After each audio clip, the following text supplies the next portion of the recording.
डीएनएसपी के जितने भी दर्शक हैं उनको सबसे पहले तो दीपावली की बहुत बहुत शुभकामनाएं और उदयवीर जी को बहुत बहुत आशीर्वाद कि ऐसी संशय की जो पर्व होते हैं उन पर्वों को संशय से मुक्त करके और पवित्र पर्व मनाने का लोगों को एक उत्साह देते हैं और उनको सही जानकारी देते हैं। इसलिए उदयवीर जी को बहुत बहुत आशीर्वाद। कोई भी पर्व है अगर हम शास्त्र की विधि के अनुसार करें तो उसमें कोई विवाद नहीं रहता। विवाद जब होता है कि हम कुछ शास्त्र की बात माने और कुछ सोशल मीडिया की बात माने। सोशल मीडिया पे ज़रूरी नहीं कि वो सारे विद्वान लोग बैठे हैं, या अखबार में कोई बात निकली तो अखबार के जो संवाददाता हैं वो कोई ज्योतिषी नहीं है। बहुत कम संवाददाता होंगे जो ज्योतिषी हों। जैसे उदयवीर जी इस बात को रख रहे हैं तो उदयवीर जी ज्योतिषी नहीं है, तो ज्योतिषी तो हम लोग हैं, ब्राह्मण लोग हैं, या जो लोग विद्वान हैं, इस क्षेत्र के मास्टर हैं, विशेषज्ञ हैं, वो लोग जिस बात को बताएंगे शास्त्रों को पढ़ करके उस बात को मान करके और पर्व को मनाना चाहिए। इस बार जैसे हमारे यहाँ दीपावली का पर्व एक विवादित रूप लेता जा रहा है, धनतेरस का पर्व एक विवादित रूप लेता जा रहा है, किंतु हम तो ये कहते हैं कि अधिकस्य अधिकम फलम। कोई अगर 2 दिन का पर्व हो रहा है, दोनों दिन मनाओ, दोनों दिन का आपको फल की प्राप्ति होगी। इस बार धनत्रयोदशी की अगर हम बात करें सबसे पहले, क्योंकि ये 5 दिन का पर्व होता है और 5 दिवसीय पर्व में सबसे पहला पर्व जो है वो धनत्रयोदशी है।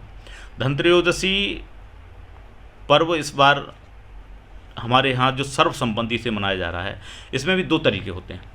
एक तो धनतेरस के दिन क्या करते हैं लोग कि बाजार की प्रक्रियाएं करते हैं। बाजार की माने सामान खरीदना, गाड़ी खरीदना, घर में ज्वेलरी खरीदना, गहने खरीदना, बर्तन खरीदना, तो ये सारी प्रक्रियाएं होती हैं, ये बाजार की प्रक्रियाएं होती हैं, ये करते हैं। और दूसरी प्रक्रिया होती है कि शाम के समय जब सूर्यास्त हो जाता है उस समय यमराज की प्रीत्यर्थ एक दीपक जलाते हैं घर के द्वार पर, जिससे कि अकाल मृत्यु नहीं होती है। तो 2 प्रक्रियाएं।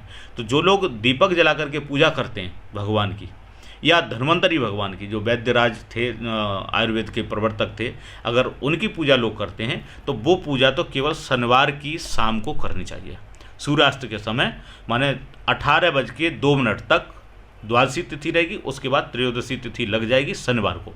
तो धनतेरस का जो दीपक जलना है या धन्वंतरी भगवान की जो पूजा होनी है रात्रिकालीन, उनको करनी चाहिए शनिवार 22 तारीख को। बाकी जो बाजार के काम करने हैं उन सब कामों को करना चाहिए 23 तारीख को, रविवार को। उसमें आप गाड़ी बंगला खरीद सकते हैं, गाड़ी खरीद के घर ला सकते हैं, मोटरसाइकिल ला सकते हैं, आप कोई भी वाहन खरीद के ला सकते हैं, बर्तन खरीद के ला सकते हैं। और इसमें महत्वपूर्ण जो खरीदने की प्रक्रिया होती है वो सोना या पीतल, क्योंकि पीली वस्तु का खरीद कर लाना घर में अत्यंत शुभ होता है। तो जो मार्केट करना है, बाजार करना है आपको, तो वो 23 तारीख को करना चाहिए। इसके बाद रूप चतुर्दशी, जिसको कि हमारे यहाँ नरक चौदशी भी बोलते हैं, रूप चौदशी भी बोलते हैं, और कई तरीके से इसका प्रवचन करते हैं। कोई काली चौदस बोलता है। तो ये रूप चौदस और नरक चतुर्दशी, इस चतुर्दशी को करने का ये भी विधान, चूँकि उदया तिथि से इसका कोई लेना देना नहीं है, ये तो प्रदोष के समय जो तिथि होगी वही तिथि मान्य होती है। और रात्रिकालीन ये पर्व होते हैं, रात्रिकालीन ये त्यौहार होते हैं, इसलिए रात्रि में मनाने का इनका विधान है। तो इसीलिए त्रयोदशी तिथि रविवार को 18:03 पर यह भी समाप्त हो जाएगी। तो इसके बाद चतुर्दशी तिथि लग जाएगी। तो जो छोटी दीपावली के रूप में नरक चतुर्दशी को लोग जानते हैं, तो इसका भी दीपक रविवार की शाम को जला देना चाहिए, जिसको कि 23 तारीख रविवार को शाम को उस दीपक को प्रज्वलित कर दें। इसमें चौमुखा दीपक जलाएं, और ये भी अपनी सुंदरता के लिए, सुंदरता प्राप्त करने के लिए इस पर्व को मनाया जाता है। घर में रोग जिनके भरे हुए हैं उन रोगों की निवृत्ति के लिए इस पर्व को मनाया जाता है। तो ये पर्व भी यमराज के निमित्त ही होता है। तो चाहे वो धनत्रयोदशी हो, चाहे रूप चतुर्दशी हो, ये दोनों पर्व यमराज के निमित्त होते हैं। अकाल मृत्यु जिनके यहाँ होती हैं, दुर्घटनाएं हो रही हैं, बीमारी नहीं जा रही, वो इन दोनों पर्वों को मना सकते हैं। दीपावली जो होती है वो कार्तिक कृष्ण अमावस्या को ही मनाई जाती है, जब सूर्यास्त के समय अमावस्या तिथि होगी और पूरी रात्रि अमावस्या तिथि होगी, उस रात्रि में दीपावली मनाई जाती है। अब इस बार क्या है कि 25 तारीख दिन मंगलवार को अमावस्या तिथि है, उदया तिथि 25 तारीख मंगलवार को है, किंतु ये पर्व मनाया जाता है रात्रिकालीन में। तो 25 तारीख को अमावस्या तिथि 4:18 शाम को समाप्त हो जाएगी। 16:18 पर ये तिथि समाप्त हो जाएगी। इसलिए प्रदोष काल में ये तिथि प्राप्त नहीं होगी, रात्रि काल में ये तिथि प्राप्त नहीं होगी। तो ऐसी स्थिति में क्या किया जाए? तो शास्त्र ने उसका निचोड़ निकाला कि सोमवार चतुर्दशी 24 तारीख को 17:27 पे चतुर्दशी तिथि समाप्त हो जाएगी और उसके बाद अमावस्या तिथि लग जाएगी। और वहीं जो सूर्यास्त है वो 5:40 पर सूर्य अस्त हो जाएगा और उसके बाद अमावस्या तिथि लग जाएगी, जो पूरी रात्रि रहेगी। तो इसलिए 24 तारीख को सोमवार के दिन दीपावली का मनाना उत्तम है और वही शास्त्र की आज्ञा है। हमारे यहाँ शास्त्र क्या कहते हैं कि शास्त्रों की आज्ञा के अनुसार ही हमें सारे कार्य करने चाहिए। तो उसमें कहते हैं कि अपराह्ने प्रकर्तव्यम श्राद्धे पितृपरायणे प्रदोष समय राजन कर्तव्या दीप मालिका। यदि हमें कोई श्राद्ध तर्पण करना है तो उस समय हमें मध्याह्न व्यापिनी अमावस्या लेनी चाहिए, जो कि 25 तारीख को है। उसमें श्राद्ध तर्पण आदि करने चाहिए। यदि हम दीपावली करेंगे या लक्ष्मी पूजन करेंगे तो प्रदोष समय राजन कर्तव्या दीप मालिका, तो वो हमें 24 तारीख को ही करना चाहिए। ये शास्त्र की अनुमति है। और निर्णय सिंधु ग्रंथ, ये निर्णय सिंधु ग्रंथ है, इस ग्रंथ में 400 पृष्ठ से इस विषय पर सब कुछ लिखा हुआ है। तो वो कोई भी व्यक्ति हो, संशय हो किसी को, तो 400 जो पृष्ठ है वहाँ से त्रयोदशी से लेकर और अमावस्या और भैया दूज तक का सब कुछ उसमें वर्णन लिखा हुआ है, उसको कोई भी व्यक्ति देख सकता है। तो इसलिए 24 तारीख को सर्वमान्य दीपावली मनाई जाएगी। बहुत से लोग कह रहे हैं, जैसे उदयवीर जी ने प्रश्न किया कि ग्रहण का कोई प्रभाव है इसलिए एक दिन पहले मनाई जा रही है, तो उस पर ग्रहण का कोई प्रभाव नहीं है। सूर्य ग्रहण हमेशा अमावस्या तिथि को मनाया पड़ता है, तो इसलिए सूर्य ग्रहण अमावस्या में ही मान्य रहता है। तो वो 25 तारीख को रहेगा, क्योंकि उदय तिथि अमावस्या 25 तारीख को है। और दीपावली रात्रिकालीन होनी चाहिए, तो रात्रि में अमावस्या 24 तारीख को है, इसलिए दीपावली 24 तारीख को मनाएंगे। तो हमेशा जैसे दीपावली हुई और दीपावली के अगले दिन गोवर्धन होता है, ये परंपरा चलती चली आ रही है। किंतु गोवर्धन होता है प्रतिपदा तिथि में, प्रतिपदा तिथि में, कार्तिक शुक्ल पक्ष प्रतिपदा तिथि में।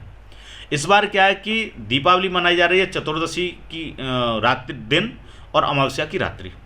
तो जो 25 तारीख पड़ेगी उस 25 तारीख में प्रतिपदा तिथि का प्राप्ति होना असंभव है, क्योंकि 25 तारीख में अमावस्या रहेगी 16:18 तक, माने शाम को 4:18 तक, और उसमें ग्रहण भी पड़ रहा है। तो ग्रहण पड़ने के कारण अगर शाम को प्रतिपदा में हम गोवर्धन स्थापित करते भी, किंतु ग्रहण के कारण गोवर्धन स्थापित नहीं किया जा सकता। तो इसलिए गोवर्धन की और प्रतिपदा तिथि भी प्राप्त नहीं होगी। इसीलिए 26 तारीख को प्रतिपदा तिथि है और प्रतिपदा तिथि के अनुसार ही गोवर्धन की पूजा की जाएगी। तो 25 तारीख में केवल ग्रहण पड़ेगा और उस ग्रहण काल में सूतक काल 12 घंटे पहले लग जाते हैं। तो 12 घंटे पहले से कोई भी चीज़ खाना पीना, पूजन, यजन, हवन, ये सब करना निषेध है शास्त्रों में। तो इसलिए 25 तारीख का दिन खाली रहना चाहिए और सूर्य जब ग्रहण पड़े उस समय अपने इष्ट की साधना करनी चाहिए, हनुमान चालीसा का पाठ करने चाहिए, सुंदरकांड के पाठ करने चाहिए, जिससे कि देश के ऊपर आपत्ति आने वाली है वो आपत्ति का निराकरण हो जाए। इसलिए उस समय में साधना करनी चाहिए। 26 तारीख में गिरिराज जी भगवान का पूजन, गोवर्धन का पूजन विधि विधान से करना चाहिए। घर के प्रमुख जो सदस्य हैं उनको पूजन करना चाहिए, बाकी सब लोगों को सम्मिलित होना चाहिए। इस दिन 56 प्रकार के भोग बनाओ, खिचड़ी बनाओ। और हमारे यहाँ जो अलीगढ़ क्षेत्र में जो प्रसिद्ध है वो अन्नकूट की सब्जी का विधान है। बहुत लोगों में उत्साह होता है, सारे लोग अन्नकूट की सब्जी बनाते हैं। तो अन्नकूट की सब्जी बढ़िया से 56 प्रकार के भोग बना करके भगवान का भोग लगा करके और वो समाज को वितरित भी करने चाहिए, प्रसाद भी बांटना चाहिए, भंडारा भी करना चाहिए। उसी के साथ क्रम से गोवर्धन पूजा हो गई और उसी के क्रम के साथ 26 तारीख के बाद 27 तारीख को भैया दूज है और भैया दूज के दिन गुरुवार का बार पड़ेगा। उस गुरुवार को भैया दूज करना भाई की आयु को बढ़ाने का काम करेगा, धन वैभव यश को प्राप्त करने का काम करेगा। और ये भी यमद्वितीया, माने ये हम लोग लक्ष्मी की पूजा जरूर करते हैं किंतु मूल में ये यमराज के पर्व हैं। और उस दिन भगवती लक्ष्मी का प्रादुर्भाव हुआ समुद्र से मंथन के बाद, जब भगवती लक्ष्मी प्रकट हुई, इसलिए लक्ष्मी जी का हम लोग उत्सव मनाते हैं। बाकी अपने शरीर को निरोग रखने के लिए पूरे वर्ष में हमारे घर में कोई दुर्घटना ना हो, इस दुर्घटना को टालने के लिए 5 दिन का पर्व होता है। तो ये यमद्वितीया का बहुत बड़ा विधान है शास्त्रों में। भाई बहन ऐसा कहते हैं कि यमुना में जाकर के हाथ पकड़ के उस दिन स्नान कर लेते हैं तो उनको यमराज छूते भी नहीं है कभी। तो यम द्वितीया है, उस दिन भाई और बहन दोनों की कुशलता की कामना के लिए भैया दूज करें और मिलजुल करके सब लोग इस दीपोत्सव को मनाएं। इसमें कोई विवाद नहीं है, कहीं किसी भी तरीके का कोई अपभ्रंश नहीं है। हम सब लोगों को मिल करके इस पर्व को मना लेना चाहिए। तो सूर्य ग्रहण के लिए जैसे कि आपने बताया, तो पूरे विश्व में, क्योंकि अमावस्या को सूर्य ग्रहण पड़ता है और इस बार दीपावली पर सूर्य ग्रहण पड़ रहा है, तो पूरे विश्व में जो पड़ने का समय है सूर्य ग्रहण का, वो तो है दोपहर 2:29 से ये सूर्य ग्रहण प्रारंभ होगा और 18:32 माने 6:32 तक ये सूर्य ग्रहण रहेगा।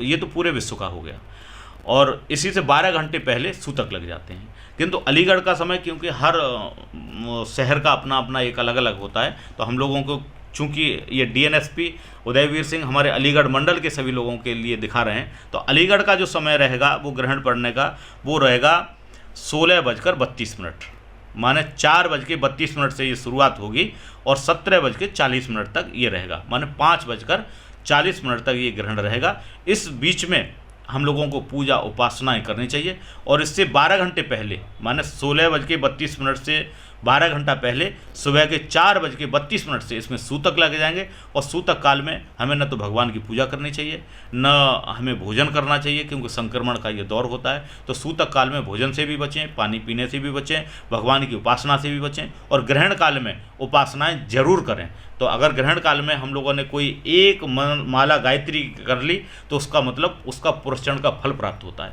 एक हनुमान चालीसा का अगर हमने पाठ कर लिया तो समझ लो कि हमने जीवन भर जितने हनुमान चालीसा के पाठ किए हैं उसका फल प्राप्त होता है। तो ग्रहण काल में भगवान का संकीर्तन, हनुमान चालीसा का पाठ, अपने गुरु के द्वारा दिए हुए मंत्र, यज्ञ, हवन और दान, ये अवश्य करते रहना चाहिए। इससे हमारा भी कल्याण होगा और राष्ट्र का भी कल्याण होगा।